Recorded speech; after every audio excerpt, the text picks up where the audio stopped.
সুপ্রিয় দর্শক, আসসালামু আলাইকুম। এন মোহাম্মদ নিবেদিত পাবলিক পার্লামেন্ট অনুষ্ঠানে আপনাদের সবাইকে স্বাগত জানাচ্ছি। আমি সিকান্দার রেমান। অল্প কয়েকদিন পরেই নির্বাচনের প্রচারণা আজ রাত পেরোলেই অর্থাৎ আগামীকাল সকাল 7:30টায় শেষ হবে। এরই মধ্যে প্রার্থীরা তাদের মোটামুটি কর্মপরিকল্পনা গুছিয়ে এনেছে। নির্বাচন এবং নির্বাচনের পরিস্থিতি, বিশেষ করে আইনশৃঙ্খলা পরিস্থিতি এবং প্রার্থীদের নানা ধরনের যে পাল্টা অভিযোগ রয়েছে সেই বিষয়ে আজ আমরা কথা বলবো। 4 জন অতিথি আমাদের সঙ্গে যুক্ত হয়েছেন স্টুডিওতে এসে। আমি পরিচয় করিয়ে দিচ্ছি। আমার ডান দিকে রয়েছেন বিএনপির ভাইস চেয়ারম্যান শামসুজ্জামান দুদু। এরপর রয়েছেন ডক্টর রেজওয়ানা করিম স্নিগ্ধা, সহযোগী অধ্যাপক, জাহাঙ্গীরনগর বিশ্ববিদ্যালয়। আমার বাদিকে রয়েছেন রুহিন হোসেন প্রিন্স, সাবেক সাধারণ সম্পাদক সিপিবি। সবশেষ রয়েছেন সোহরাব হাসান, সিনিয়র সাংবাদিক ও সম্পাদক চর্চা.com। আপনার 4 জনকেই স্বাগত জানাচ্ছি। আলোচনা শুরু করতে চাই শামসুজ্জামান দুদু আপনাকে দিয়ে। প্রধান উপদেষ্টা ডক্টর মোহাম্মদ ইউনূস বলেছেন যে কোনো বারের চেয়ে ভালো হবে এবারের নির্বাচন। প্রোগ্রাম শুরুর আগে আপনি বলছিলেন যে 5 আগস্টের আগে এবং পরে সবসময় আপনি নির্বাচনের কথা বলছিলেন। এই যে এখন মানে একেবারে ঘটা করে বলতে হচ্ছে নির্বাচন ভালো হবে, আসলে ভালোর লক্ষণ কি কি দেখছেন? না, ওনার যে অবস্থান, আপনাকে ধন্যবাদ। আমার এই 3 জন বিজ্ঞ আলোচক এবং যারা দেখছেন তাদেরকে শুভেচ্ছা। উনি যে জায়গায় বসে আছেন, উনি যেটা এটা মিন করেন ভালো নির্বাচনে, এবং সেই প্রস্তুতি যদি উনি নিয়ে থাকেন, মানে ওনার প্রস্তুতি আর আমাদের প্রস্তুতি কিছুটা ভিন্নতা আছে। সরকারের প্রশাসন, আইনশৃঙ্খলা বাহিনী বা নির্বাচন সংশ্লিষ্ট যারা আছে সেটি সহযোগিতা করবে নির্বাচনের যারা মূল সংস্থা তাদের সঙ্গে। তো উনি যদি এটা মেন করে থাকেন তাহলে আমি নিশ্চিত ভালো নির্বাচন হবে। তবে কিছু কিছু ঘটনা মানুষ একটু মানে কি বলবো, এটাকে সন্দেহপ্রবণও বলা যায়, অস্থিরতাও বলা যায়।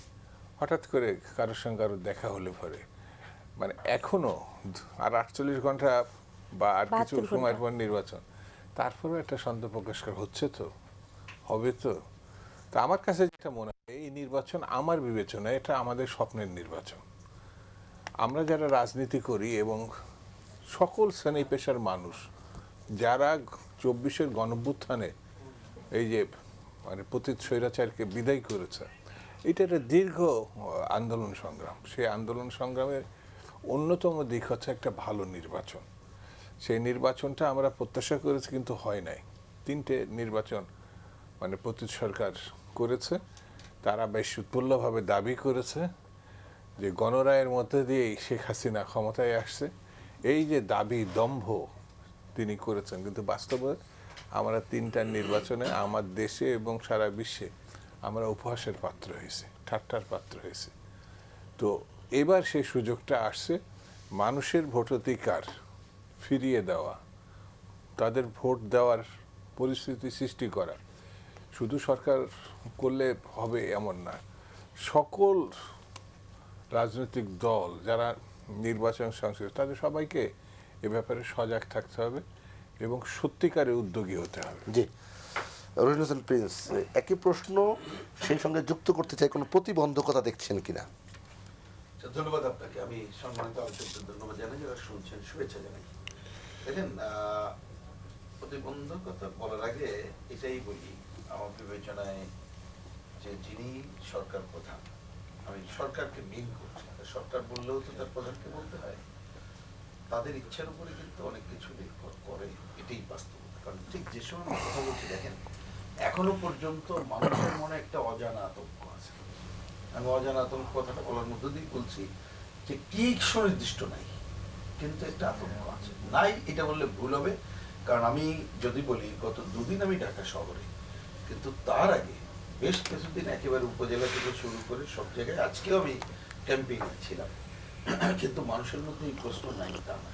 কিন্তু সাধারণভাবে যেটা বোঝা যাচ্ছে 12 তারিখে নির্বাচন হচ্ছে, কিন্তু নির্বাচনটা উনি যেহেতু বলেছেন ভালোর সঙ্গে ওনার কাছে একরকম। আমি তো অনেকদিন ধরে বলছি একটা ন্যূনতম গ্রহণযোগ্যতা হলেই আপদ হোক, তারপর দেখা যাবে। সেই জায়গায় অজানা আতঙ্ক দূর করার ক্ষেত্রে ওনাদের সুনির্দিষ্ট পদক্ষেপই আমার বিবেচনায় এখন দেখা দরকার। সেইটা যদি উনি করতে পারেন তাহলে অন্তত পক্ষে ন্যূনতম গ্রহণযোগ্যের জায়গায় যাবে। ওনার কথাটা ঠিক যে মুহূর্তে আমি কথা বলছি, আর সম্ভবত আর 55 ঘন্টা পরেই ভোটের মধ্যে আমরা ঢুকে যাব, মানে ভোট কেন্দ্রে যে 7টার সময় 12 তারিখ থেকে শুরু হবে। ধরুন এই অজানা আতঙ্কের একটা বিষয় আমরা পুরোনো দিনে, এটা তো আর গোপন নাই, এই জন্য তো একটা গবেষক, আমার ধারণা নির্বাচনে গবেষণা করলে এগুলো বলতে পারবে। ধরুন ম্যানিপুলেশনের অনেক ঘটনাবলী আছে, আমি অন্যদিকে বাদ দিলাম, যে বিগত দিন প্রচার প্রোপাগান্ডা ধর্মের ওটাও নয়, বাদ দিলাম। কিন্তু রিটার্নিং অফিসাররা তো একটা বড় ব্যাপার, তারা কি করবেন, জেলা প্রশাসক যারা প্রধান ভূমিকা পালন করেন। একটা ব্যাপার আছে মিডিয়ার, কি মানে মিডিয়া বলতে আপনাদের মিডিয়া আমি বলছি না, জি যে অন্য সেই কারসাজির জায়গাগুলো কি করবে। এবং এইটা আমরা পুরোনো দিনে যারা দায়িত্বপ্রাপ্ত ছিলেন তারা আমাদের কাছে গল্পগুজব যেটা করেছেন, কারণ বিগত নির্বাচনগুলোতে তো আমরা জানি, জি। বা তারা বলেছে যে দেখেন আমরা কি করব না করব, সরকারি চাকরিজীবী তো, যে যত কথা বলুক আগের দিনই সিদ্ধান্ত আসবে সেই অনুযায়ী করতে হবে। সবাই করবে কিনা আমি জানি না, আমি কিন্তু তা বলছি না, জেনারেলি যেটি হয় আমি বলছি বেআইনি নির্দেশের কথা বলছি। তাহলে সেইগুলোর উপরে কিন্তু অনেক কিছু নির্ভর করছে। ইতিমধ্যে দেখেন, আমি ছোট ছোট একটা দুইটা কথা যদি বলি, মানুষের মনে একটা সংশয় প্রথমে ভোট কেন্দ্রে যাওয়ার বিষয় আছে। সেক্ষেত্রে ওই জায়গাটা কিভাবে, যে একটা কেন্দ্র যে স্মুথলি চলছে কিভাবে শো করবে এখনো আমার জানা নেই, দেখা যাক 12 তারিখে কি হয়। দেখেন রেজাল্ট ঘোষণা নিয়ে হঠাৎ করে বলে ফেললেন আমাদের সরকারের প্রেস সচিব যে দেরি হবে, তো ওনার বলার কি দরকার ছিল। পরে দেখলাম আবার ওনার অনুকরণে আমাদের সচিবও মানে নির্বাচনের সচিব বললেন। যাই হোক, সেটা গেল। আমি দেখলাম যে এই কয়দিন আগে আপনার এইখানেই তো বোধহয় কিছুদিন আগে আসার পরে দেখলাম আমরা যে একজন জেলা প্রশাসক, পরে দেখলাম আরো অনেকগুলো জেলা প্রশাসক চিঠি দিয়েছে, নিশ্চয়ই আপনারা সবাই জানেন সেটা। সেখানে তিনি বলছেন যে সব প্রার্থী বা তার প্রতিনিধিকে পরের দিন সকাল 10টায় ওনার এখানে আসার কথা বলা হয়েছে, এবং বলা হচ্ছে ফলাফল একত্রীকরণ করে অমুক বিধি অনুযায়ী ব্যবস্থা গ্রহণ করার জন্য আসা। তো এখন ধরেন ওই যে বললাম, মানুষের মধ্যে ওইটা দেখার পর আমি তো প্রথমে দেখিনি, আমাকে আগে দেখে জিজ্ঞেস করছে দিন ভাই ব্যাপার কি, জেলা প্রশাসক এটা করা মানে কি, তাহলে কি ওই দিন এটা ঘোষণা হবে না, তাহলে কি অন্য কোনো কিছু আছে কিনা। ঠিক একজন সরকারি দায়িত্বপ্রাপ্তকে যখন আমি এই কথা বললাম, উনি এই সংশ্লিষ্ট ডিসিকে আমাদের সামনেই ফোন করেছিলেন। ফোন করার তিনি, আমি প্রথম ভাবলাম ফেক কিনা, উনি বলে যে না এটা ফেক না, আমি দিয়েছি, তবে ঘোষণায় তো বাধা এটা তো বলি নাই। এখন আমরা কি করে বুঝবো, আমি আর গেলাম না, আমি কয়েকটা পয়েন্টই খালি বললাম যে এই ধরনের যে অজানা আতঙ্ক মানুষ যেহেতু আছে, ধরুন ঘটনার মানে আমাদের গণ অভ্যুত্থানের পরপর একটা নির্বাচনে গেলে 91-তে গণ অভ্যুত্থানের পরে যেটা করেছিলাম, তো সেই জায়গায় যেহেতু যায়নি, অনেক দূর পানি গড়িয়ে গেছে, এবং সরকার নানা দিকে তার ক্রেডিবিলিটি হারিয়ে ফেলেছে, এবং এই নির্বাচন নিয়েও নানা ক্রেডিবিলিটি হারিয়েছে। সুতরাং এই অজানা আতঙ্ক তারা, আমি মনে করি এই যে 55 ঘন্টা আছে তার মধ্যে দূর করা খুবই সম্ভব, তাদের কতগুলো দৃশ্যমান যদি পজিশন নিতে পারে, জি। সেইটা নিয়েই এই পর্ব আমরা উত্তরণ ঘটাতে পারবো। আমি অন্ততপক্ষে সেই প্রত্যাশাই এখন রাখতে চাই। জি, দৃশ্যমান পদক্ষেপের বিষয়ে আমরা জানবো নিশ্চয়ই আপনার কাছে। আমরা এখন ডক্টর রেজওয়ানা করিম স্নিগ্ধর কাছে যেতে চাই। এই যে যখন নির্বাচন নিয়ে আলোচনা হচ্ছে এবং আমাদের রহিন হোসেন প্রিন্স ভাই, দুদু ভাই, ওনারা বললেন যে সরকারের পদক্ষেপের উপর নির্ভর করছে অনেক কিছু। সরকার কিন্তু ভিন্ন কথা বলছে, তারা বলছে যে প্রেস সচিব বলছে যে অন্তর্বর্তীকালীন সরকার 90% সফল, মানে যাবতীয় সকল, যেহেতু গবেষণার বিষয়টা আসলো, আমি আসলে জানতে চাই আসলে আপনার জায়গা থেকে আপনি কি বলবেন।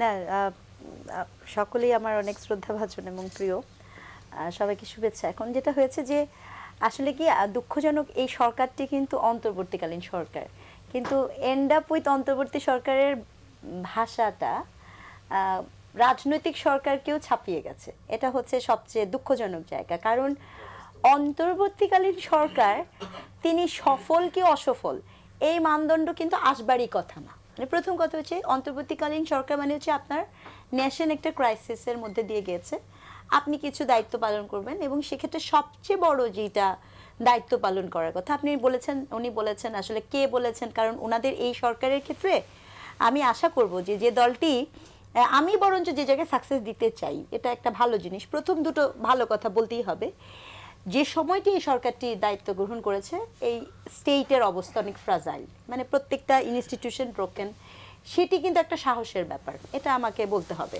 যে ওই পরিস্থিতিতে আসলে যে কোনো মানুষের পক্ষে দায়িত্ব গ্রহণ করাটা, এটা একটা খুব কারেজের একটা ব্যাপার, এবং এটা এর জন্য আমরা ডেফিনেটলি জাতিগতভাবে একটা থ্যাঙ্কস তারা পান।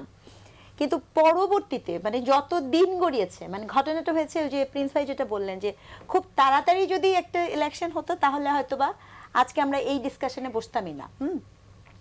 কিন্তু সেটা না হওয়াতে এমন কতগুলো ঘটনা আছে যে ঘটনা আনসলভড। আপনি দেখবেন এই সরকারটি দায়িত্ব নেওয়ার সাথে সাথে সরকারের প্রধান প্রথমত কতগুলো শব্দ ব্যবহার করেছেন। এই যে আপনি যেমন বললেন 90% সফল, উনি তো সরকারের প্রেস সচিব।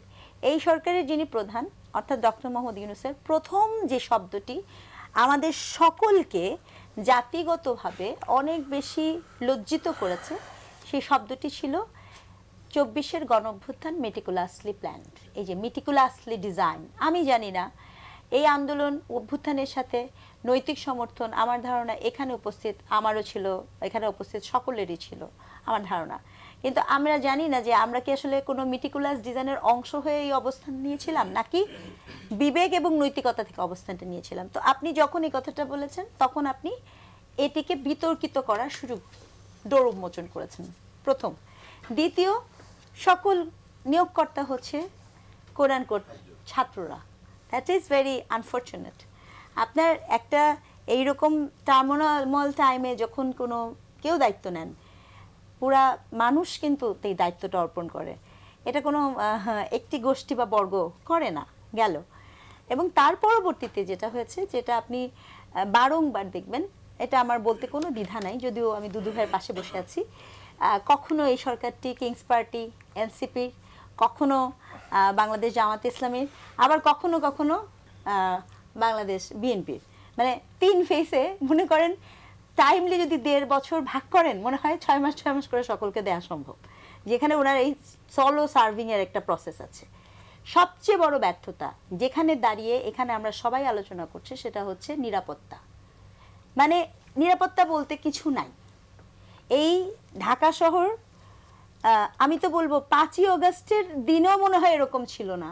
আমরা যারা রাস্তায় বের হয়েছি আমাদের কিন্তু এরকম চিন্তা হয় নাই যে রাস্তার মধ্যে আমরা গুলি খেতে পারি, সেটা ভিন্ন প্রশ্ন, কারণ আমি আন্দোলন করছি, কিন্তু এছাড়া অন্য কিছু হতে পারে এটা কিন্তু আমাদের মনে হয় নাই। কিন্তু এই সময়ে এসে আপনার নিরাপত্তার অবস্থা এতটাই নাজুক, সেই নিরাপত্তাহীনতাতে এসে আমরা যে ভোট কেন্দ্রে যে যাব পাবলিক পরিসরে, সেটি একটা খুব চোখে পড়ার মতো।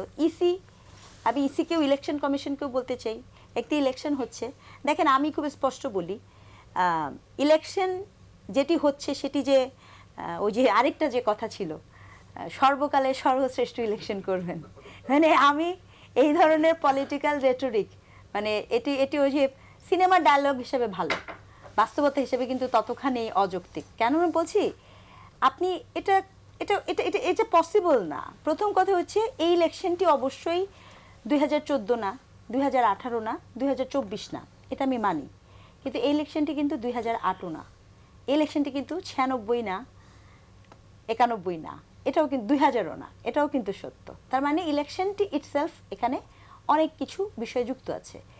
ইলেকশন কমিশনকে আপনি দেখা যাচ্ছে এটা কি ধরনের পরিস্থিতিতে হচ্ছে আমি ঠিক জানি না।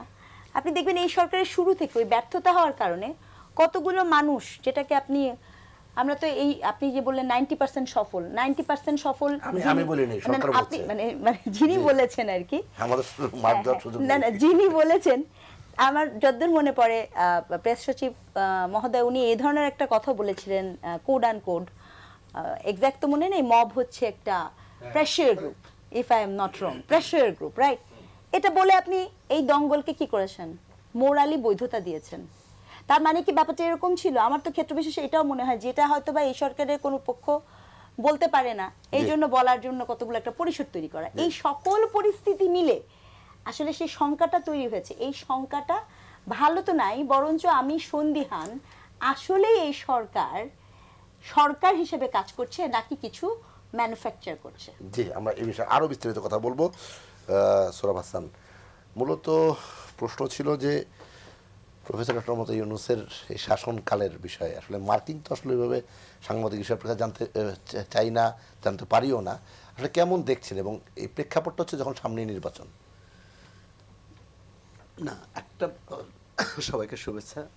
একটা বিষয় হচ্ছে যে অন্তর্বর্তী সরকার তার 17 বা 18 মাসে কেমন পারফর্ম করেছে, কেমন তার কার্যক্রমটা কেমন ছিল, ভালো না মন্দ বা ভালো মন্দ মিলে সফল না ব্যর্থ ইত্যাদি, তো এই আলোচনা। আরেকটা হচ্ছে নির্বাচনটি কেমন হবে। তো নির্বাচনটি সরকার শুরু থেকেই যে সমস্যাটা তৈরি করেছে, একটা অনিশ্চয়তা ছিল নির্বাচন নিয়ে, তারিখ নিয়ে অনিশ্চয়তা, নির্বাচনের কোন দল আসবে, কাদের সাথে আলোচনা করবে না করবে, জুলাই সনদ নিয়ে অনিশ্চয়তা ছিল। এখন অনিশ্চয়তা অনেকটা কেটে গেছে, কারণ আমার মনে হয় না যে একেবারে মহাপ্রলয় না ঘটলে হয়তো 12 তারিখে নির্বাচনটা হবে। কিন্তু যে সমস্যাটি রয়ে গেছে সেটা হচ্ছে রাজনৈতিক দলগুলোর মধ্যে, এমনি সরকার ইত্যাদি মিলে দলগুলোর মধ্যে অবিশ্বাস এবং অস্থিরতা, যে কারণে দেখুন সর্বশেষ নির্বাচনী প্রচারেও কোনো দলের নেতা ভোট পাহারা দেওয়ার কথা বলছে, এবং তাদের বক্তব্য মানে ভাষাভঙ্গিতে মনে হয় যে তাদের যদি জাতি নির্বাচিত না করে, জনগণ ভোট দিয়ে যদি তাদের নির্বাচিত না করে, দেশ ধ্বংস হয়ে যাবে। অর্থাৎ প্রতিপক্ষকে ভোট দেওয়ার কোনো সুযোগ নেই। এটি আমরা আওয়ামী লীগ আমলে এই ধরনের বয়ান শুনেছি। এখনও কেউ কেউ এই বয়ান দেওয়ার চেষ্টা করছে যে দেশের সার্বভৌমত্ব রক্ষা, ধর্ম রক্ষা, দেশের নাগরিকদের নিরাপত্তা দেওয়া, এটা সব কিছু দায়িত্ব হচ্ছে তাদের, মানে সক্ষমতা আছে তাদের। তো সুতরাং তাহলে অন্য প্রতিযোগিতা থাকারই দরকার নেই। একটি দল যারা বলবে যে আমরা সবচেয়ে সৎ, আমরা সবচেয়ে দক্ষ, তাদেরই ভোট দিলে হতো।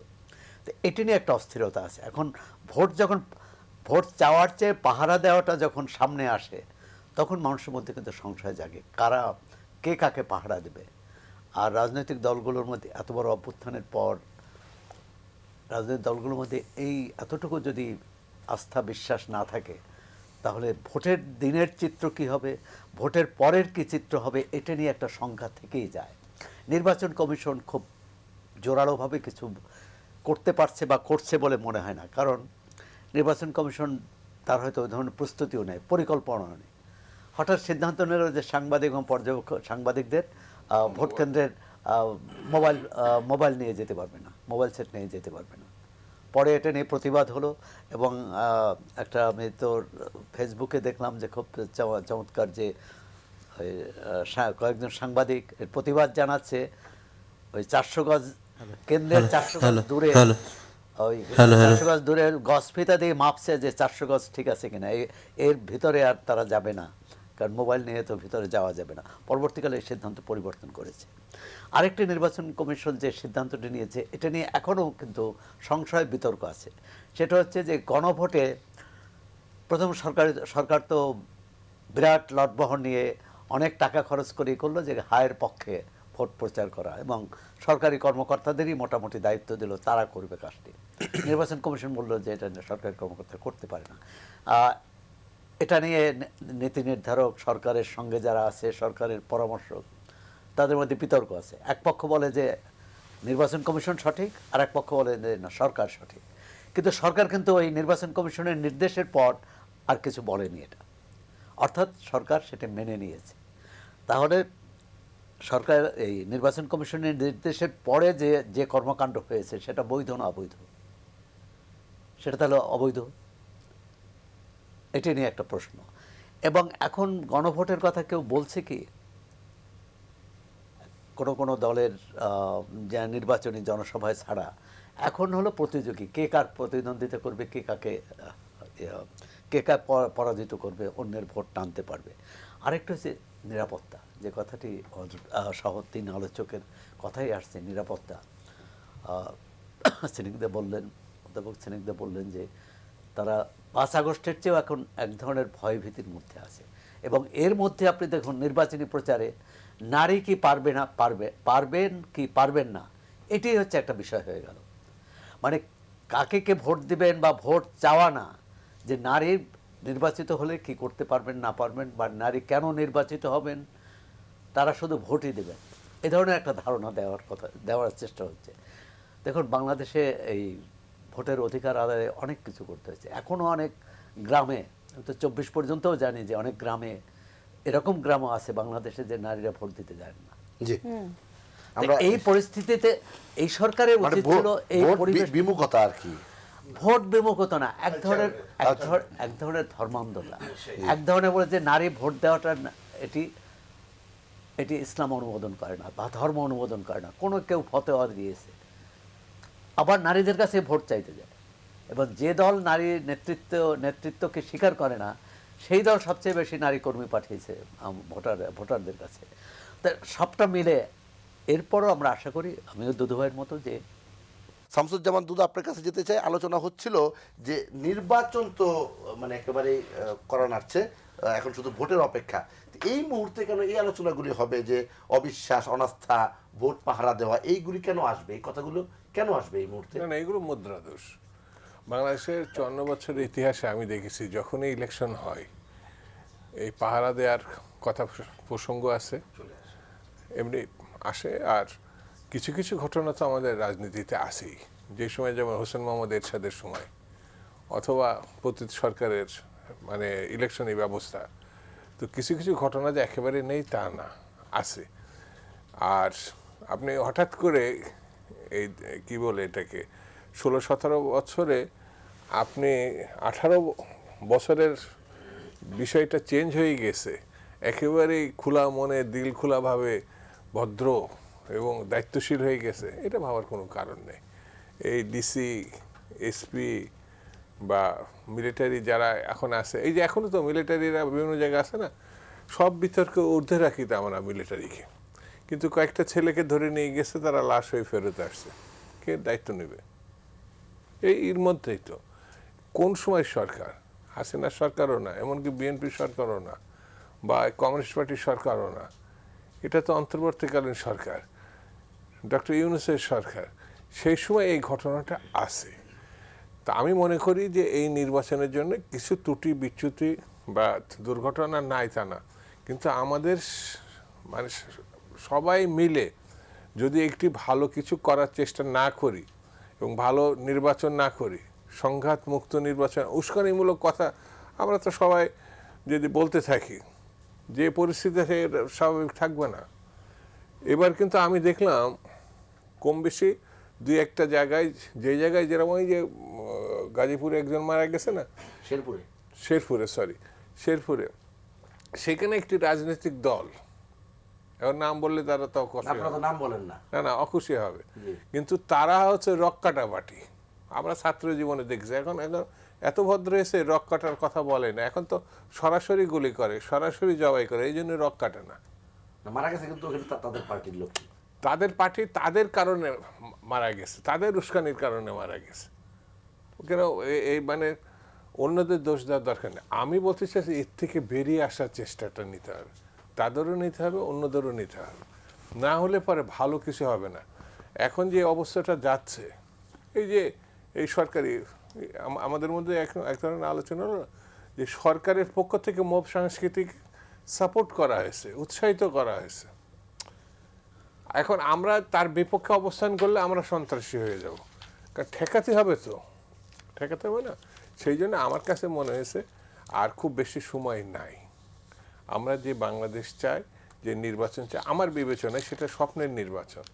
মানে এত ঘটনার পরে এটা যদি আমরা ব্যবহার করতে ব্যর্থ হই, তাহলে পরে আগামী দিনে যে পরিস্থিতির মুখোমুখি আমরা হব, কে সরকার আসবে কে সরকার আসবে না সেটা ভোটের মধ্যে দিয়ে নির্ধারণ করি না কেন।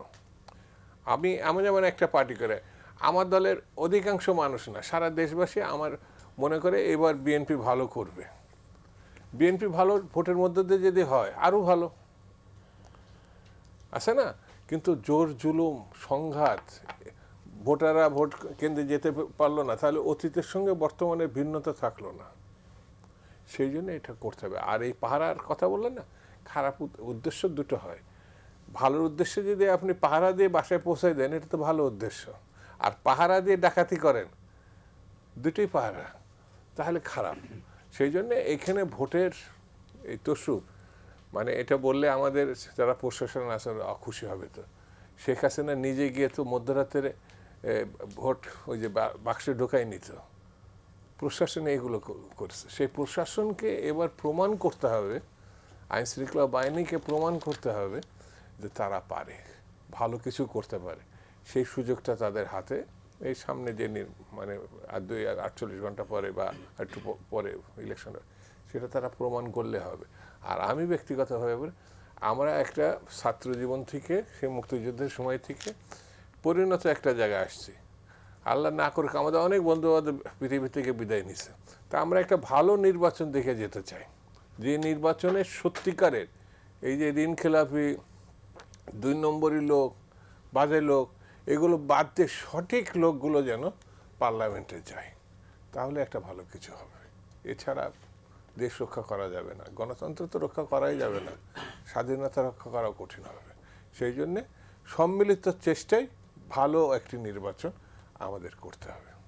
জি, রুবেল হোসেন প্লিজ, আগের আলোচনা আপনাকে থামিয়ে দিতে হলো।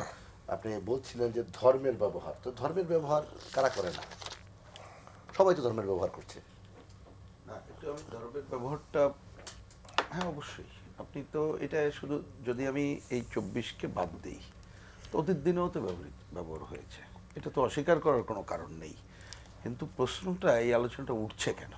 উঠছে এই কারণে, যখন এই নির্বাচনকে ধরে আপনি লেভেল প্লেইং ফিল্ডের কথা বলেন, তার মানে কি? মানে আপনার যে যে পার্লামেন্ট, আপনি ওই পার্লামেন্টে গেলে কি ধরনের আইন প্রণয়ন করবেন না করবেন, এইটা নির্মোহভাবে জনগণকে বোঝালে জনগণও যাতে জাজ করতে পারে প্রকৃত কি কাজ করবে। কিন্তু আপনি যখন ধর্মের ইমোশনাল ব্যবহার করেন, তখন আসল টল থাকে না। আজকে দেখলাম ফেসবুকে এটা ভাইরাল হয়েছে, এগুলো নতুন কিছু না, যে এই যে ওই পক্ষের টেলিভিশনে এসে কথা বলে, সে যে মানুষকে জিজ্ঞেস করতেছে আপনি এই ইহকালে কতদিন আর পরকালে কতদিন থাকবেন, তাহলে কোনটা আপনি করবেন, করলেও মুখকে ভোট দেন বলে সে গোপনের টাকাও দিচ্ছে। আর আমি বলছি যে ধর্মের ব্যবহারের এই জায়গা তো আছে। হ্যাঁ, না আমি মানে সোশ্যাল মাধ্যমে এবং ভিডিওটা ভিডিওতে, এবং কেউ অস্বীকার করে নাই, দেখাই যাচ্ছে এগুলো। আমি আসছি, তাহলে আমি বলছি যে এইগুলো তো ছিল। এইবার যে গণঅভ্যুত্থান উত্তর পরিস্থিতিতে, যেটা দুদুভাই বললেন, তা আমরা তো সেই প্রত্যাশা তো করাই দরকার। আমি একটু জাস্ট ফিরে যে একটা শব্দের জন্য খালি বলি, 90-এ গণঅভ্যুত্থানের পরে কিন্তু প্রথমেই ছিল যে আমরা একটা ভালো নির্বাচন করব, এটা বলে কিন্তু দাড়ি টাড়ি নাই, একটা স্থায়ী ভালো নির্বাচন ব্যবস্থা করে তুলবো। তো পারি নাই বলে তো এই ধরনের অভ্যুত্থান করতে হচ্ছে। আরও অনেক কথা ছিল এই আলোচনায়, আমি গেলাম না। তাহলে এইবারে তো এই সুযোগটা ছিল। আমি মনে করি প্রথমে এই সুযোগটা হাতছাড়া হয়েছে কেন জানেন? নির্বাচন ব্যবস্থার আমূল সংস্কার নিয়ে কোনো আলোচনাই করা গেল না। এই আলোচনা করলে এটি নিয়ে আমরা আলোচনা করতে পারতাম, আমরা এক ধরনের ঐক্যমত্যে পৌঁছাতাম। তা সেইটা হয় নাই। তাহলে অতীতে যেমন ব্যবহৃত হইতো, এবং এখন মানুষ মনে করছে যে সমাজে বোধহয় ধর্মের, বোধহয় না, এটাই যে ধর্মের কথা বললে আমি ভোটটা পাবো। যারা এক সময় এটার মধ্যেই ছিল না, তারাও দেখা গেল এই জায়গাগুলো করছে, অন্যরা তো আছে। সবচেয়ে বড় ব্যাপার হলো, আপনি দেখেন যে প্রথম দিন থেকে ধর্মের যে অপব্যবহার, সাম্প্রদায়িকতার যে ব্যবহার বলে, সেইটা এমন নগ্নরূপ নিয়েছে যেটা নির্বাচন কমিশনে দেখার কথা, নির্বাচন কমিশন কখনো এটা দেখে নাই। এটা হচ্ছে কথা। নির্বাচন কমিশনে দেখলে আপনি যেভাবে বক্তৃতা বিবৃতি যেখানে গেছে, তাতে নির্বাচন কমিশন তো হস্তক্ষেপ করে এগুলো বন্ধের কথা বলতে পারতো, ব্যবস্থা নিতেও বলতে পারতো, কোনোটাই করে নাই। তাহলে মূল বিষয়টা হচ্ছে, ধরেন সেটা আপনি আমি কেউ যদি করে থাকি, তাহলে এইটা যে ভালো কোনো খবর না, এই মেসেজটা তো দিতে হবে জনগণকে। এবং এইটাকে অপব্যবহার করলে আপনি আসলে যে একটা যে লেভেল প্লেইং ফিল্ড করে প্রকৃত প্রার্থীকে বা প্রকৃত দলকে, যে যেটাকে মনে করে, প্রকৃত দল আপনার কাছে একরকম হোক, আমার কাছে একরকম হোক, এবং সেটা অধিকাংশ মানুষ যা মনে করবে আমরা মেনে নিতে বাধ্য।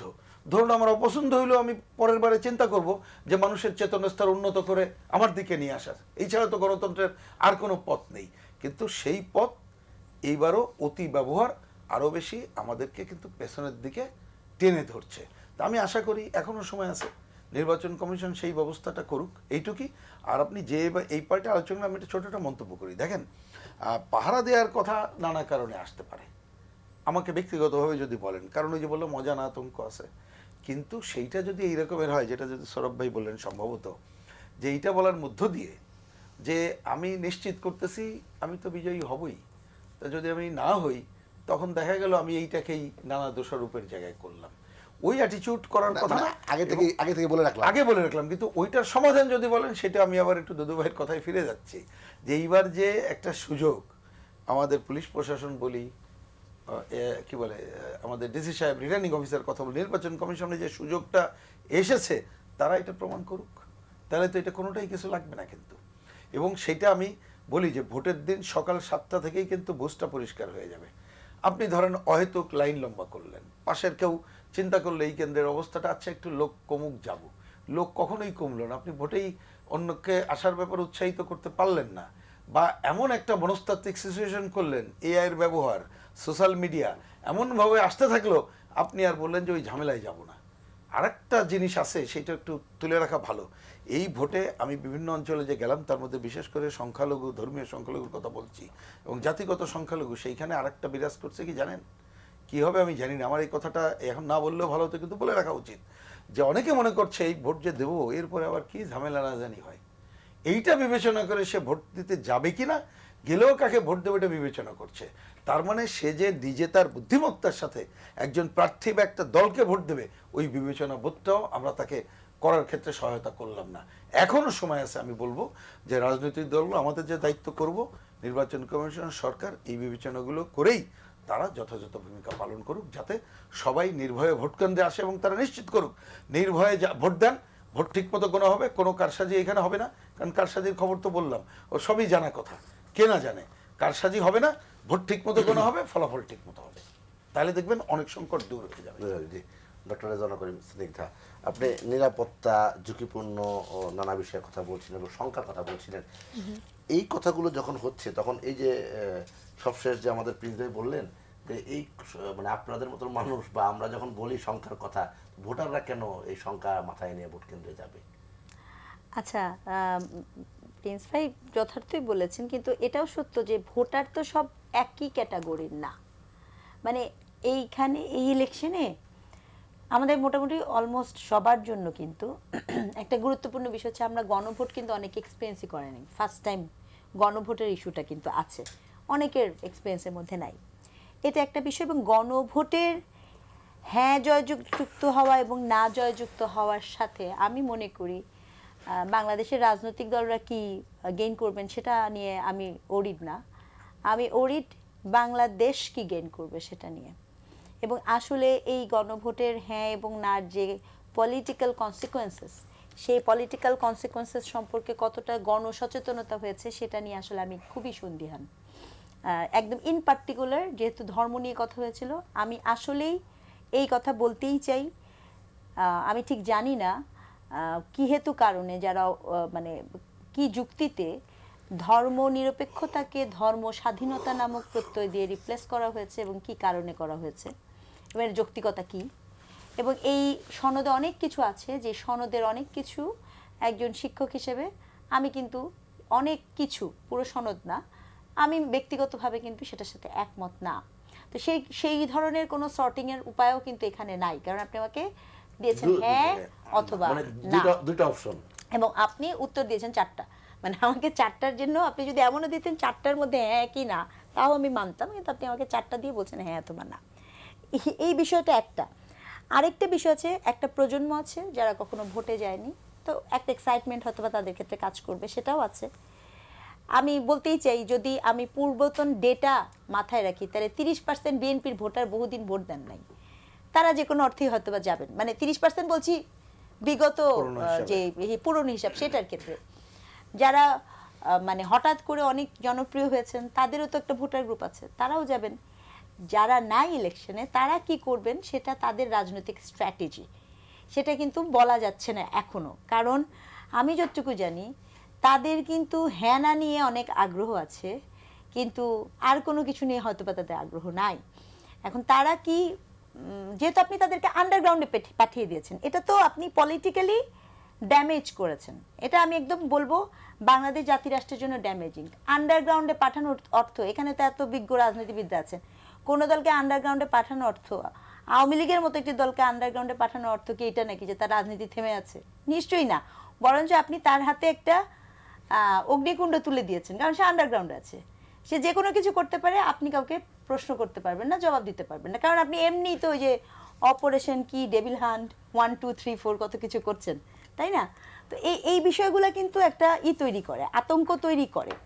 তো তারপরও মানুষ ভোট দিতে যাবে, একটা গ্রুপ যাবে যারা উৎসুক, আরেকটা গ্রুপ যাবে যারা স্বার্থের সাথে যুক্ত, আরেকটা গ্রুপ যাবে যে ধরেন বিবেকের তাড়নায় যাবে। কারণ এমন একটা পরিস্থিতিতে আমাদের নিয়ে আসা হয়েছে জনমনে, সেখানে অনেক কিছু আমাদের মধ্যে কাজ করছে, এই বিষয়গুলো এখানে গুরুত্বপূর্ণ।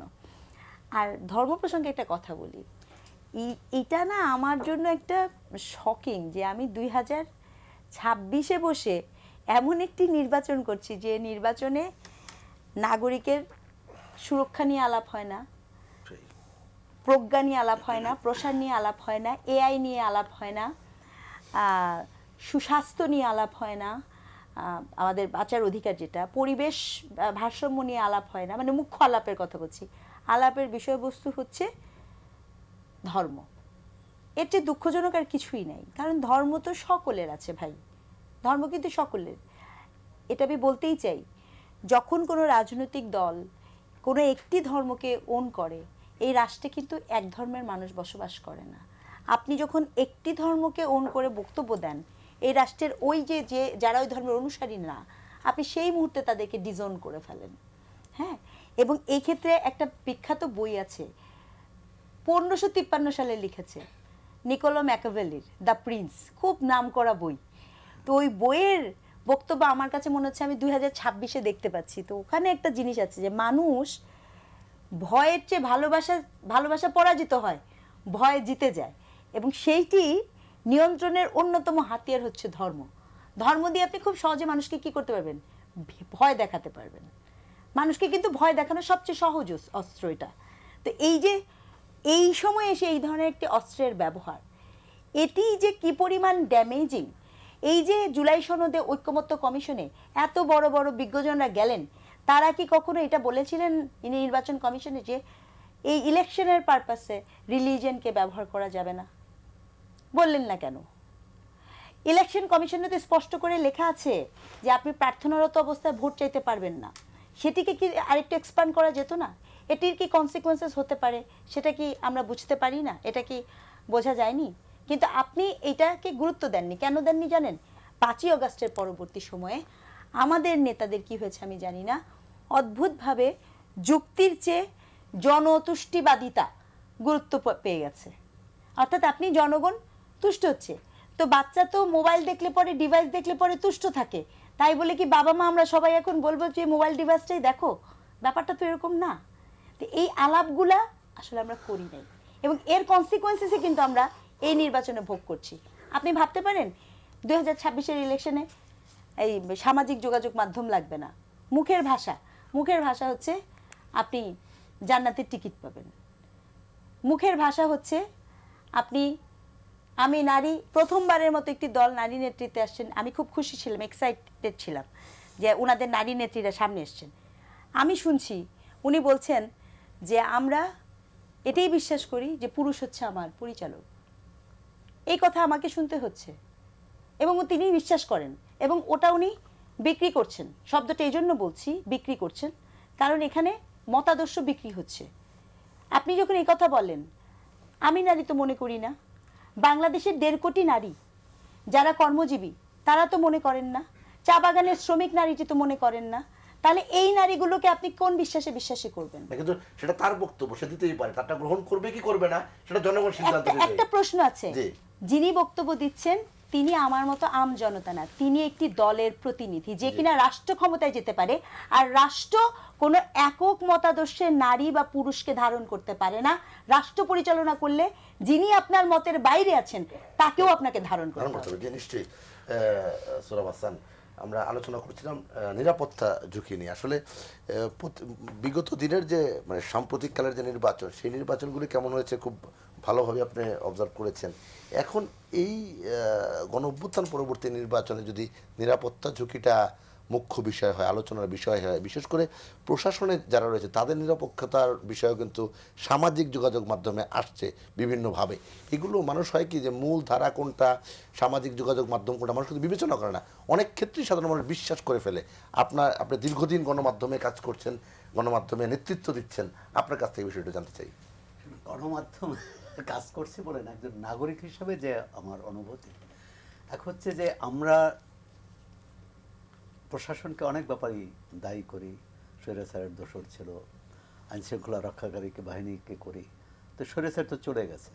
5 আগস্টের পর যারা আন্দোলনে নেতৃত্ব দিয়েছে তারা কি এভাবে চিন্তা করেছে বা এভাবে সিদ্ধান্ত নিয়েছে যে এখন থেকে প্রশাসনের মতো চলবে, আমি সেখানে কোনো খবরদারি করব না, আমি সেখানে বলবো না যে অমুককে অমুক জায়গা থেকে বদলি করতে হবে, অমুককে পদানুমতি করতে হবে, অথবা কারো কোনো সচিবের রুমে যে আমি বলবো যে এই কাজগুলো করতে হবে। এবং তো আমরা দেখলাম যে জুলাই অভ্যুত্থানের পর একটি ছাত্র সংগঠনের প্রতিনিধিদের বিভিন্ন মন্ত্রণালয়ে পাঠানো হলো, তাদের মন্ত্রণালয়ের সাথে যুক্ত করে দেওয়া হলো নজরদারির জন্য। এখন এই অন্তর্বর্তী সরকার তো অনেক ভালো করতে যেয়ে অনেক খারাপ কাজ করেছে। এই যে অভ্যুত্থানে নেতৃত্ব দানকারী যে শক্তিটা ছিল, সেই শক্তিকে যদি এভাবে দুর্বল জনসমক্ষে নানা প্রশ্নের মুখোমুখি দাঁড় করিয়ে থাকে, সেটি অন্তর্বর্তী সরকার। এবং তাদের এক হচ্ছে তাদের প্রলুব্ধ করে, দ্বিতীয় হচ্ছে তারা আবার জনগণকে এক ধরনের ভয়ভীতি দেখিয়েছে। যে বিষয়টা হচ্ছে বিবিসির সাথে সাক্ষাৎকারে যশোরের অভয়নগরের একটি গ্রামের একজন বাসিন্দা বলেছেন যে আমরা কি করব, যদি আমরা জামাতকে ভোট দেই, বিএনপি সে আমাদের উপর চাপ দেবে, যদি আমরা বিএনপিকে ভোট দেই, জামাতে সে আমাদের উপর চাপ দেবে, তাহলে আমরা কি করব। সংখ্যালঘুদের মধ্যে এই ভীতিটা আছে। এমনকি গ্রামগঞ্জে, শহরে কে ভোট দিতে গেলেন বা গেলেন না সেটা কিন্তু কেউ দেখে না, গ্রামে কিন্তু এটা দেখবে যে ওই পাড়া থেকে, ওই বাড়ি থেকে কেউ ভোট দিতে গিয়েছে কিনা, বা দিলে আবার কাকে ভোট দিয়েছে, কত ভোট পড়েছে, এই সেন্টারে কে কত পেল। আগে তো একটা প্রতিদ্বন্দ্বিতা ছিল, এখানে একটা খুবই প্রতিদ্বন্দ্বিতা আওয়ামী লীগ বা বিএনপি, যে আওয়ামী লীগকে ভোট দিয়েছে বা এই আওয়ামী লীগের লোকে তো বিএনপিকে দেবে না, বিএনপির লোক আওয়ামী লীগকে দেবে না। কারণ এই নির্বাচনেই একটা মধ্যবর্তী অংশ আছে, আওয়ামী লীগ সমর্থক একদিকে আছে, আর বিএনপি সমর্থক একদিকে আছে, জামাত সমর্থক একদিকে আছে। কিন্তু এর মাঝখানে যারা আছে, যারা প্রতিদ্বন্দ্বী নয়, যারা প্রতিদ্বন্দ্বিতা করার সুযোগ পায়নি কিন্তু তাদের সমর্থক আছে, তো ভোটার আছে, তাদের ভোটার আছে, এই ভোটাররা কাকে ভোট দিবে? তার দিবে না। কিন্তু এমন ওই নেতৃত্ব থেকে ভোট বর্জনের কথা বলছে, কিন্তু এমন কোনো নির্দেশনা দেয়নি যে ভোট দিতে যাওয়া যাবে না। তারা বলছে এই ভোটটা, ওই আওয়ামী লীগ আমলে যে 3টি ভোটের ব্যাপারে জনগণ যা বলেছে, এখন তারা এই কথাই বলে। এই উপলব্ধিটা যদি তখন, এই বোধোদয় যদি তখন হতো, তাহলে তো এই পরিস্থিতি তৈরি হয় না। তাদের তো পালাতে হয়। এই বোধোদয় কি হয় কখনো? ক্ষমতা চলে গেলে হয়, ক্ষমতা চলে গেলে হয় না। এবং যে বিষয়টি হচ্ছে, তার এই যে একটা বিরাট জনগোষ্ঠী, যদি সেটা 20% হয়, 25% হয়, তাদের মধ্যে কিন্তু এই ভয়টা আছে যে তারা ভোট দিতে যাবে, গেলে কাকে ভোট দিবে, কার কাছে প্রশ্নের সম্মুখীন হবে। একসময় তো বলা হতো সংখ্যালঘুদের এলাকায়, যে বিভিন্ন এলাকায়, যে আপনার ভোট পেয়ে গেছে, আপনার যেতে হবে, লাগবে না, হয়ে গেছে। হ্যাঁ, এটা আশা করি এবারে হবে না। দুদুভাই যেমন বলছে যে এটা আমরা একটা ভালো নির্বাচন চাই, কিন্তু এই রাজনৈতিক, এই যে প্রশাসনের কথা বলছে, সেখানে আমরা যোগ করার কথা, প্রতিযোগী রাজনৈতিক দলগুলো চান কিনা যে প্রশাসন নিরপেক্ষভাবে ভূমিকা পালন করুক। যদি সেটা চায় তাহলে প্রশাসন কিন্তু করতে বাধ্য, আর যদি না চায়, ইতিমধ্যেও তো নানা রকম পোস্টাল ব্যালট ট্যালট নিয়ে নানা খবর আসছে যে প্রশাসনকে এক ধরনের চাপের মধ্যে ফেলছেন কেউ। যদি সেটা সত্যি হয়ে থাকে, তাহলে তো ভয়ের বিষয় আছে।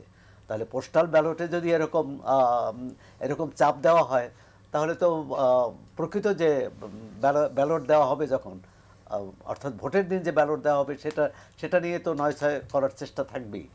এখন প্রশাসন কি করবে?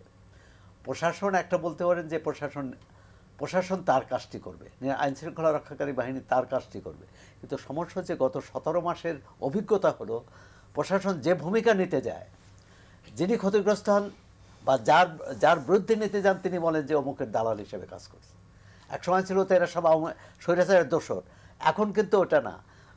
যদি বিএনপির বিরুদ্ধে, যদি জামাতের বিরুদ্ধে অভিযান চালানো হয়, বলবে যে বিএনপির হয়ে কাজ করছে, বা অন্য দলের বিএনপির বিরুদ্ধে যদি অভিযান চালায়, তখন বলবে যে জামাতের হয়ে কাজ করছে। এই জটিলতা কিন্তু রয়ে গেছে। এখানে প্রশাসন এখানে সরকার নির্বাচন কমিশনের শক্ত ভূমিকা নেওয়া দরকার। সৌরভ ভাই, একটু আমি বুঝতে চাই বিষয়টা। অর্থাৎ একজন ভোটার, তিনি হতে পারেন সংখ্যালঘু বা একটু দরিদ্র কিংবা কম ক্ষমতা সম্পন্ন, তিনি ভোট দিতে যাওয়ার সময় চিন্তা করছে যে আমি যদি এ কে ভোট দিই বি রাগ হবে, বি কে যদি ভোট দিই এ রাগ হতে পারে। সে যখন সংখ্যায় আছে, প্রশাসনের সেই কর্তা ব্যক্তি কি সেই সংখ্যায় থাকে না? তিনি কি চিন্তা করেন না আমি যে তার পক্ষে কাজ করব না, আগামী দিনে যদি ক্ষমতায় আসে সে আমাকে মোটামুটি সাইজ করে ফেলবে, তাহলে সেই চিন্তা থাকবে না? তা এই কারণেই তো তার নিরপেক্ষভাবে কাজ করা কঠিন। যে তিনি দেখবেন স্রোত কোন দিকে। এই তো সেটাই তো আপনার কাছে জানতে চাইছি। তা সেটাই এই এই এই বিষয়টা তো হওয়া পাল্টাইতে উচিত হবে না। তো।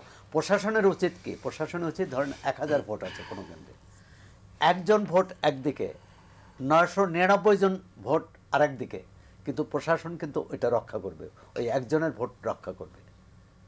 তো এখন হচ্ছে যে দীর্ঘদিনের এই এই অপসংস্কৃতি, এই কুঅভ্যাস বলি যা বলি, দীর্ঘদিনের। আমরা এই নির্বাচনটা পার হলে হয়তো একটা পরীক্ষায় প্রাথমিকভাবে উত্তীর্ণ হতে পারবো যে পরবর্তীকালে গণতন্ত্র চর্চাটা আমরা করব কিনা। জুলাই সনদ নিয়ে অনেক হয়েছে। জুলাই সনদে যেমন মন্দ দিক আছে, যেটি রেজনা করিম স্নেকদা বললেন যে রাষ্ট্রের মূল কাঠামো পরিবর্তন করার চেষ্টা হয়েছে। আবার অনেকগুলো ভালো দিকও আছে, যেমন সরকার ও বিরোধী দল, আমরা তো 4টা ভালো নির্বাচন পেয়েছিলাম, কিন্তু 4টা ভালো সংসদ পাইনি, এবং সরকার ও বিরোধী দল একসঙ্গে কাজ করেনি। এর মধ্যে একসঙ্গে কাজ করার যে একটা কী বলে, একটা সংস্কৃতি গড়ে তোলার একটা, এই জুলাই সনদের মধ্যে এই শর্তগুলো আছে। মানবে কি মানবে না জানি না, কারণ আমাদের এখানে তো অতীতে দেখা গেছে যে জয়ী পক্ষ সব কিছু দখল করে, আর যে জয়ী হতে পারে না, বিজিত, সে মনে কর সব ধ্বংস হয়ে গেল, সব কিছু গেল তার। এই যে মানসিকতা, এর থেকে বেরিয়ে আসতে হবে।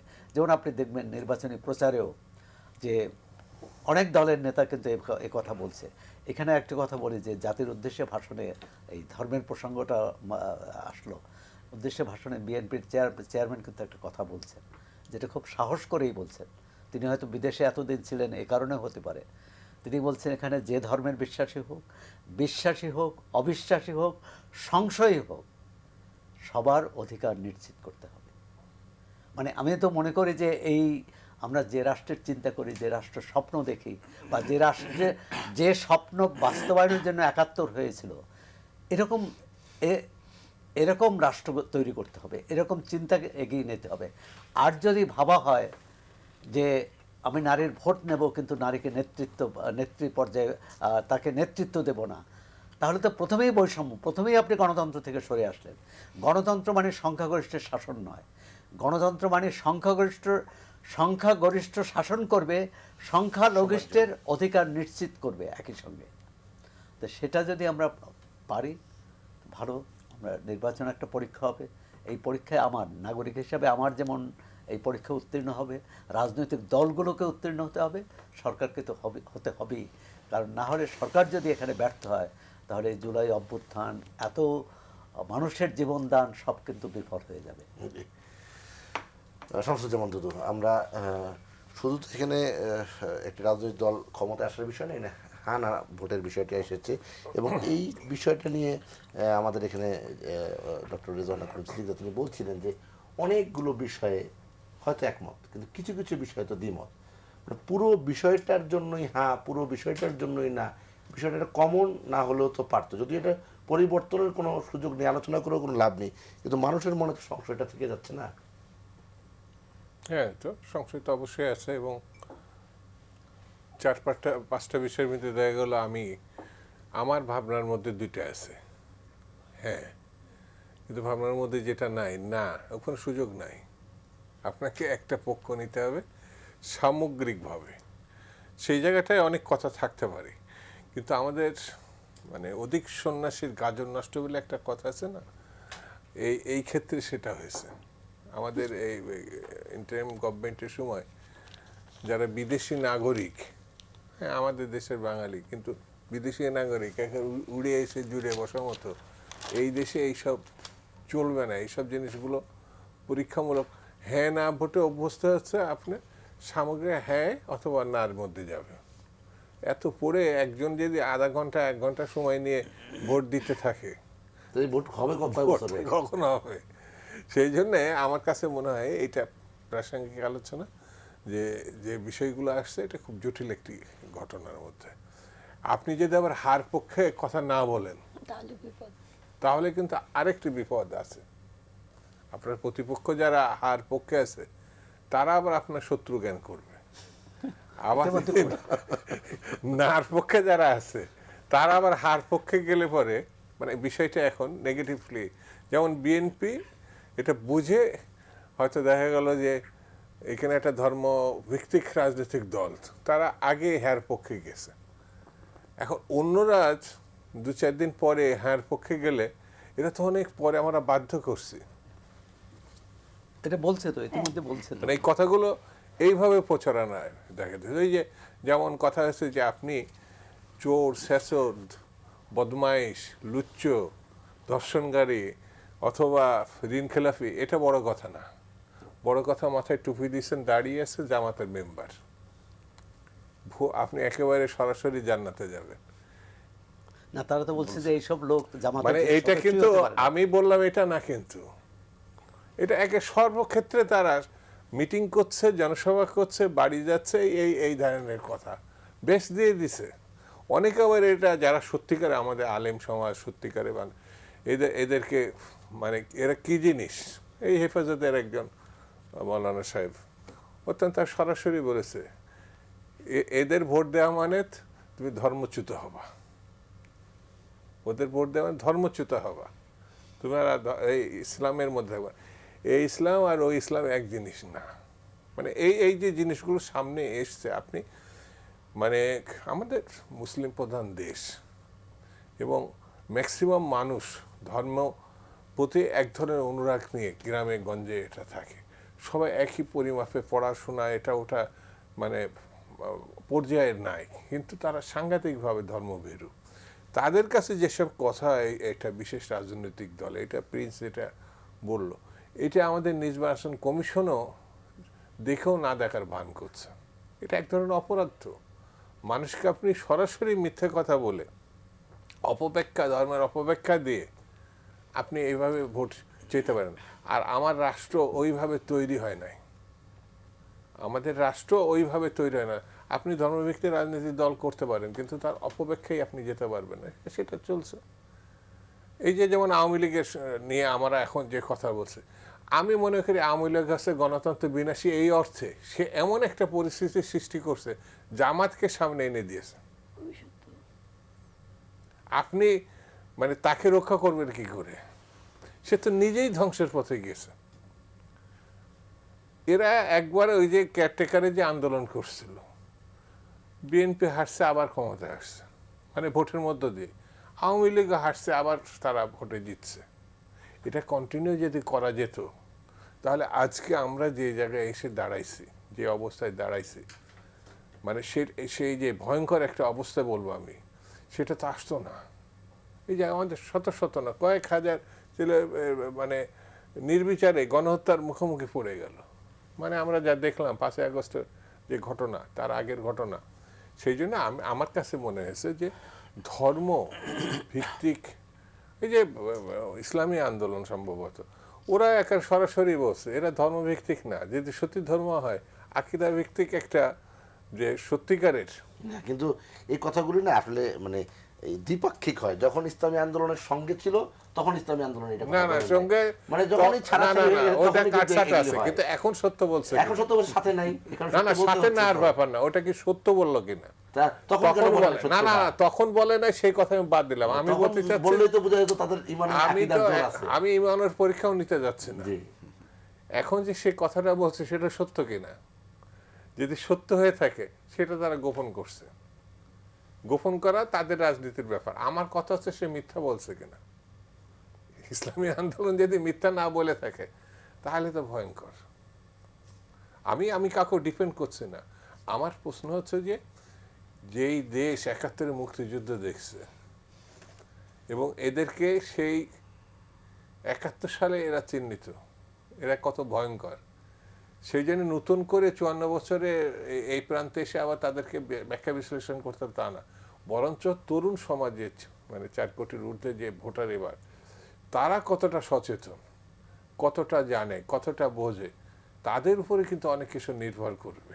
জি সেই জায়গাটায় আমরা রাজনৈতিক দল হিসাবে কতটা কাজ করতে পেরেছে, ছাত্র সংগঠনগুলো কতটা কাজ করতে পেরেছে, গণতন্ত্রের সপক্ষে না ধর্মান্ধতার পক্ষে রয়েছে তারা, এই জিনিসগুলো আগামী দিনের রাজনীতিতে খুব ফ্যাক্টর হিসেবে দেখা দেবে। দেখা যাবে, জি। রেনেসেন্স প্রিন্স, দুদুভাইকে কিছুটা বলছিলাম, আপনার কাছে এটা পুরো একটু ব্যাখ্যাটা আছে জানতে চাই।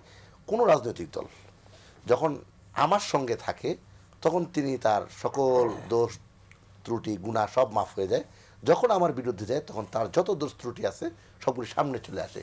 তো মানুষের, সাধারণ মানুষের কাছে এই যে রাজনৈতিক দলগুলোর এই দ্বিচারী আচরণ, এটা কিভাবে মানুষ দেখে? আচ্ছা, আমি এই ব্যাপারে একটু বলে গণভোট নিয়ে সামান্য একটু কথা গণভোটে পরে বলে নাকি, এটা শেষ করে না, পরে ঠিক আছে, গণভোট, আমি এটা জি। বলি। এটা আমার খুব ছোট্ট করে, এখানে বেশি বলার নাই।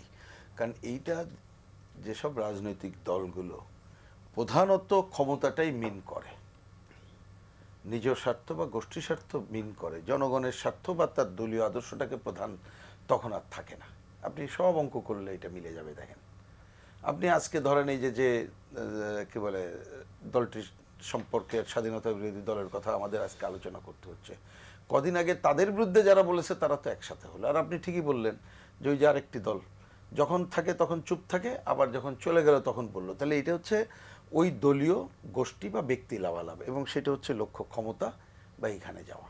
সেটা কারণে হচ্ছে এখন মানুষের বাস্তবতাটা হচ্ছে এইটাই।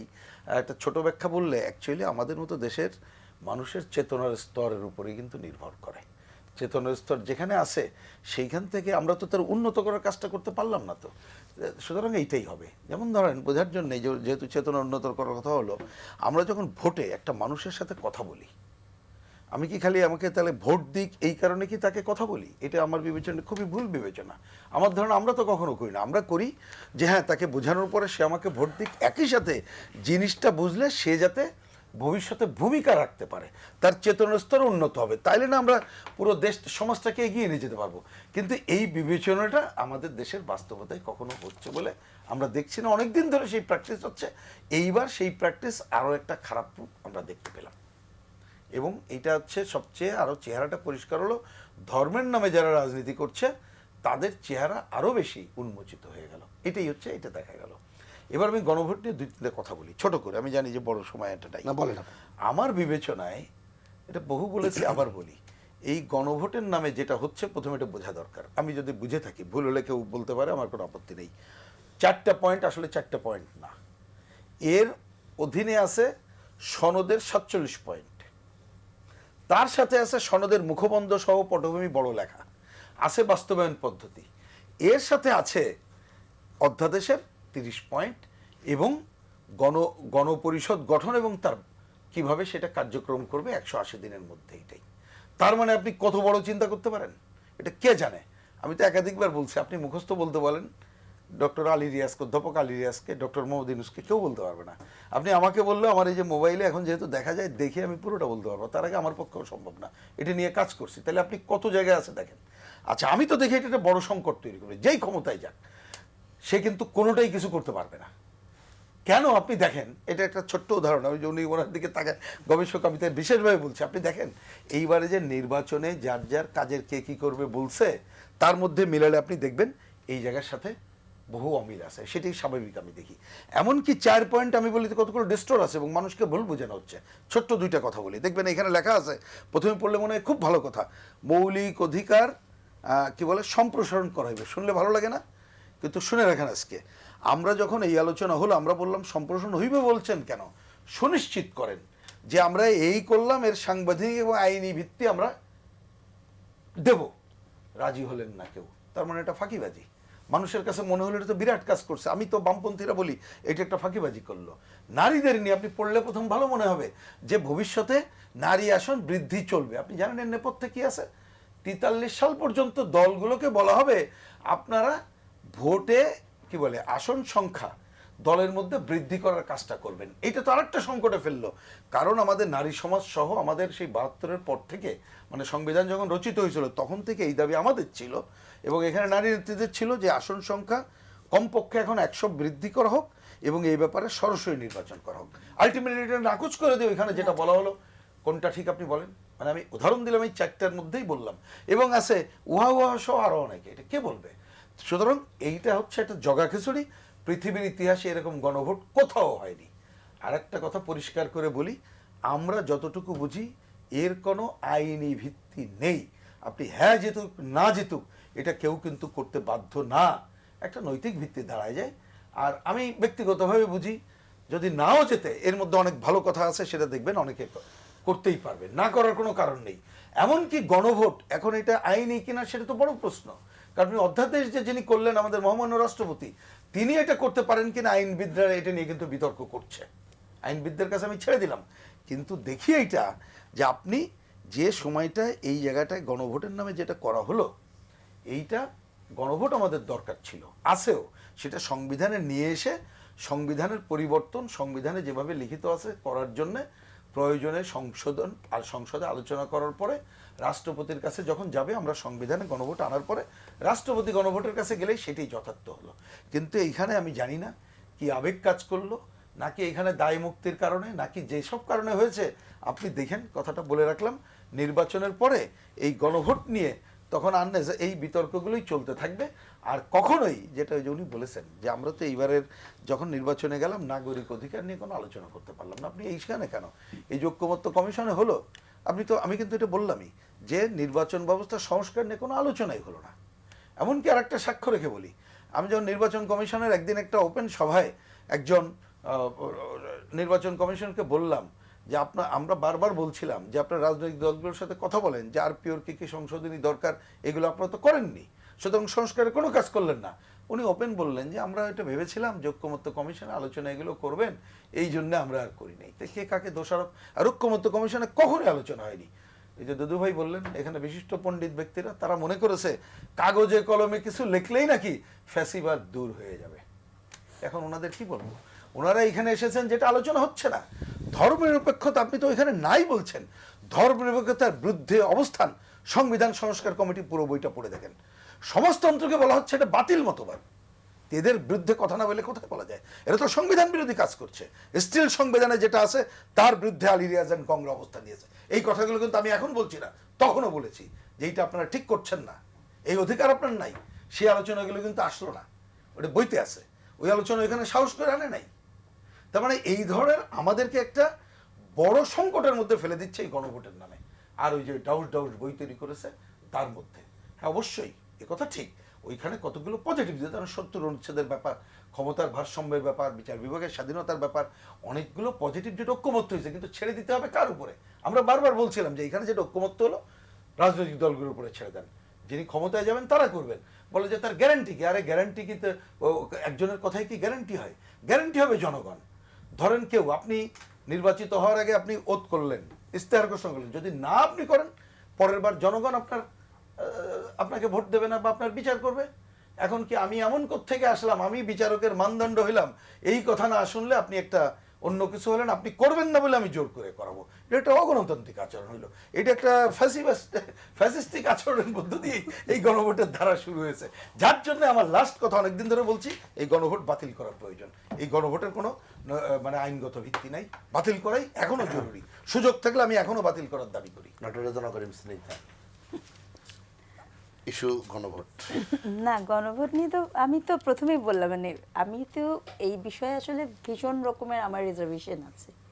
কারণ এই পুরো প্রক্রিয়াটাতে ছিল হচ্ছে পলিটিক্যাল পার্টির লোকজন, সত্যিকার অর্থে। মানে আমি জানি না, আমার জানা মতে এই সব দলের লোক নেতৃত্ব ছিল, হ্যাঁ পলিটিক্যাল পার্টির লোকজন ছিল। এই দিস ইজ দ্য পয়েন্ট। আপনি এটা পলিটিক্যাল পার্টির লোকজনের মধ্যে যখন দিয়েছেন, তখন সেখানে আসলে আমার কাছে পুরো এই ঐক্যমত্য commission, I am very sorry to say, আমার কাছে এই ব্যাপারটাকে একজন নাগরিকের জায়গা থেকে, যেমন মনে করেন আমি একজন বিশ্ববিদ্যালয়ের শিক্ষক হিসেবে আমার কাছে কি গভর্নমেন্ট সনদটা পাঠিয়েছে?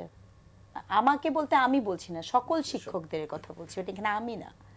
আমরা তো অ্যাটলিস্ট সোসাইটির এইটুকু বোঝার ক্ষমতা বা অধিকার রাখি সম্ভবত। পাঠিয়েছে? না, পাঠাননি।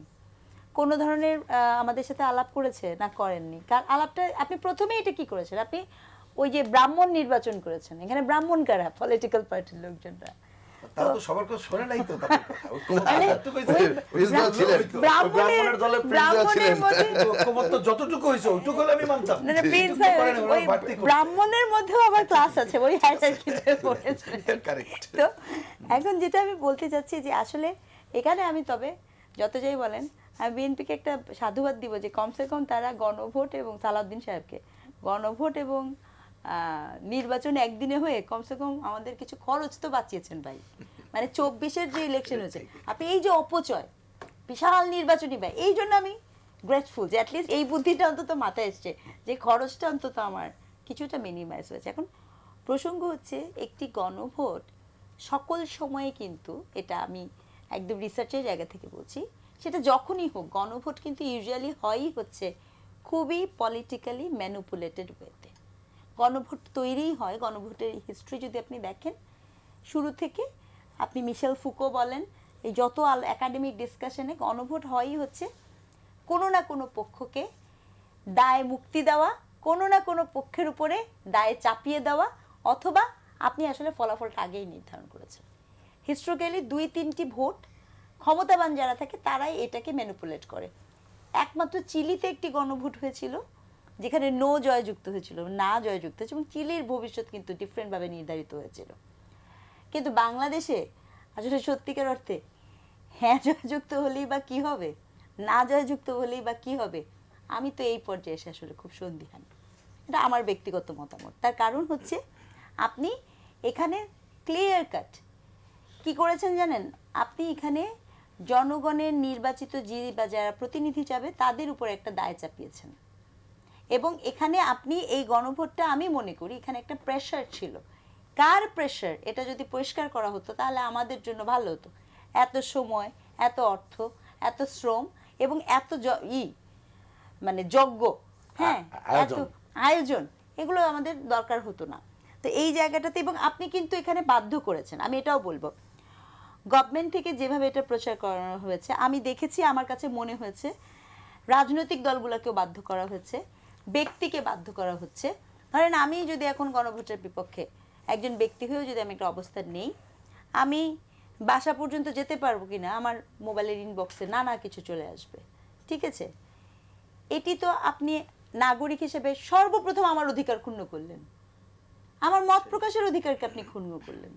আমি তো বলছি আপনার গণভোটের অনেক কিছুর সাথে, মানে গণভোট না, সনদের অনেক কিছুর সাথে আমার দ্বিমত আছে, তা আমি তো ওই সনদের মানে এটা আমার মত প্রকাশ করার অধিকার আছে না? তা আপনি কি করেছেন, আপনি এখানে প্রথমেই আমাকে এক্সক্লুড করেছেন, আমার উপরে আরোপণ করেছেন, এবং সেটি রাষ্ট্রপক্ষ থেকে আরোপণ। আমি কোট করে দেখাতে পারবো, উপদেষ্টা মহোদয়রা বলছেন আপনি হ্যাঁ দিবেন, তাহলে না আর অপশন রাখছেন কেন? বলেন হ্যাঁ, আমার কাছে আসার কি দরকার? আপনি তো সরকার, আপনার আমার কাছে আসার কি দরকার? এটা একটা প্রশ্ন। অবশ্যই আমি বলতে চাই গণভোটের প্রচারণা সরকার চালাবে, সেটি কি, সেটা হচ্ছে সনদে কি আছে, ভোটটা কেন হচ্ছে, কি বলতে চাই, সেগুলো নিয়ে আপনি চালান, কোনো সমস্যা নাই, এটা আপনার চালানোরই কথা। কিন্তু আপনি হ্যাঁ দিবেন এটা তো বলার কথা না। এই ব্যাপারটা তো এরকম হয়েছে কোন মার্কায় ভোট দিবেন এটা হয়ে যাক। এই যে আজকে জনমনে আতঙ্ক, আরেকটা কথা বলি সামাজিক গবেষক হিসেবে, বাংলাদেশে সুবর্ণচরের মতো একটা ঘটনা ঘটে, কিন্তু এটা মাথায় রাখবেন। এই যে জরিপ হয়েছে আমাদের দেশে, যতক্ষণ জরিপটি ফেসবুক কেন্দ্রিক ছিল ঠিক আছে, কারণ ফেসবুকে আপনি আইডেন্টিটি লোকেট করতে পারেন, সেটা ম্যানুপুলেট হয়। মাঠ লেভেলে প্রথমে কিন্তু জরিপের নামে বাড়ি বাড়ি যেয়ে এই তথ্য কালেক্ট করা হয়েছে কে কোন ঘরে কত কোন দলের ভোটার আছে, এবং জরিপের এই তথ্য কিভাবে বিক্রি হয় এটা আপনি ভাবতে পারবেন না।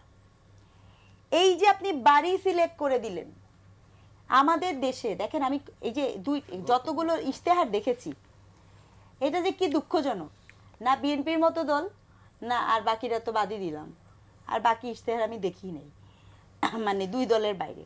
জি কোথাও কি আপনি দেখেছেন যে তারা গবেষণার বিষয়ে কোনো গুরুত্ব দিয়েছে?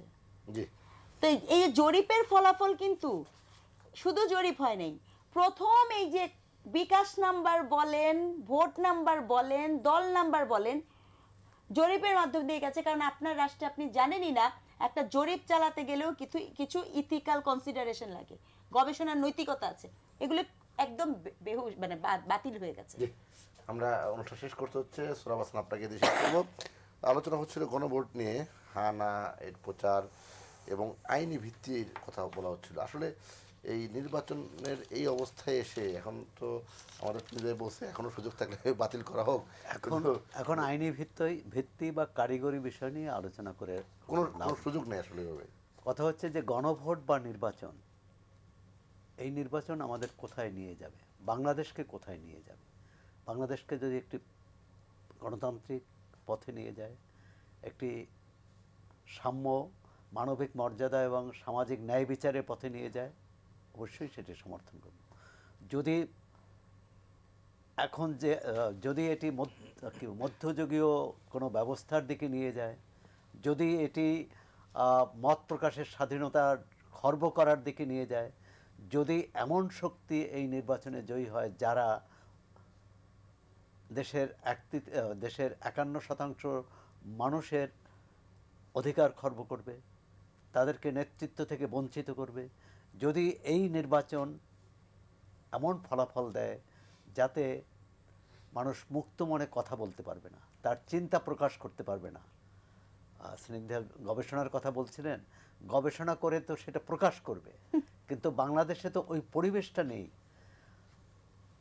জুলাই অভ্যুত্থান অবশ্যই অনিবার্য ছিল, জুলাই অভ্যুত্থান আমাদের স্বৈরশাসন মুক্ত করেছে, কিন্তু এরপর আমরা যে অদৃশ্য স্বৈরশাসনের মধ্যে, আপনি দেখেছেন যে প্রথম আলো ডেইলি স্টার যে আগুন দেওয়া হলো, ছায়ানট এবং উদীচী অফিস পুড়িয়ে দিল, কারা দিল, এই শক্তিকে চিহ্নিত করা গেছে। এবং এই শক্তি যদি নির্বাচনের মাধ্যমে ক্ষমতায় চিহ্নিত আসে, করা গেছে, মানে অ্যারেস্ট করা হয়েছে, নাম বলা হয় না। হ্যাঁ, এই যে অ্যারেস্ট করা হয়েছে, নাম বলা হয়েছে, তার কোন সংগঠনের লোক অথবা কাদের লোক তাও বলা হয়নি। তো এরকম অনেক রহস্য মানে ঘনীভূত হচ্ছে।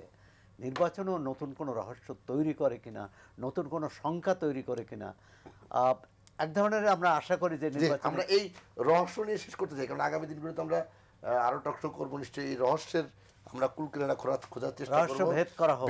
ভেদ করতে কতটুকু ভেদ করতে পারবো জানি না, তবে জনগণ ভেদ করবে। চেষ্টা করবো। শামসুজ্জামান দুদুর, প্রিন্স, সোহরাব হাসান এবং ডক্টর রেজওয়ানা করিম স্নিগ্ধা, চারজনকেই ধন্যবাদ জানাচ্ছি। সুপ্রিয় দর্শক, আপনারা দেখছিলেন এন মোহাম্মদ নিবেদিত পাবলিক পার্লামেন্ট। আপনাদেরকে ধন্যবাদ ও কৃতজ্ঞতা জানিয়ে আজকের অনুষ্ঠান এখানে শেষ করছি। সবাই ভালো থাকবেন, সুস্থ থাকবেন। আল্লাহ হাফেজ।